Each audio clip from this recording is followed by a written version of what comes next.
নমস্কার দর্শক বন্ধুরা। বাংলা নববর্ষ কিছুদিন আগেই হয়েছে। তো নববর্ষের শুভেচ্ছা জানালেন আমাদের প্রাক্তন মুখ্যমন্ত্রী শ্রদ্ধেয় শ্রী বুদ্ধদেব ভট্টাচার্য। দর্শক বন্ধুরা, নতুন বছরে আপনাদের সবাইকে অনেক শুভেচ্ছা, অভিনন্দন ও ভালোবাসা। আপনারা সবাই ভালো থাকুন, সুস্থ থাকুন, এটাই চাইব। আর একটা কথা বলবো, আজকে পশ্চিমবাংলার অবস্থা ভালো না, সত্যি ভালো না। অবস্থার উন্নতি ঘটাতে হবে।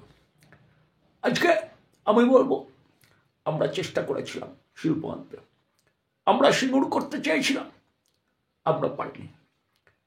বিরোধীরা করতে দেয়নি, শুধু তাদের দোষ দিয়ে লাভ নেই, আমাদেরও দোষ ছিল।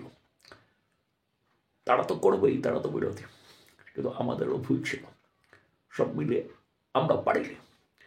আজকে সিঙ্গুর হলে পশ্চিমবঙ্গের চেহারা পাল্টে যেত, সারা ভারতে পশ্চিমবঙ্গের চেহারা আরো পাল্টে যেত, সুন্দর হতো।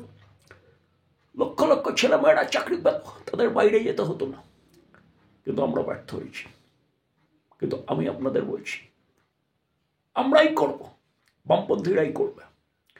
আমরাই নতুন সূর্য আনবো, আমরা আরো সিঙ্গুর করব, যেটা পার্টির সেটা করব। যুব সমাজকে উজ্জীবিত করতে হবে। আমি একটাই কথা বলবো, ভয় পেলে চলবে না। সবাইকে নিয়ে চলতে হবে, আবার ভয় পেলেও চলবে না।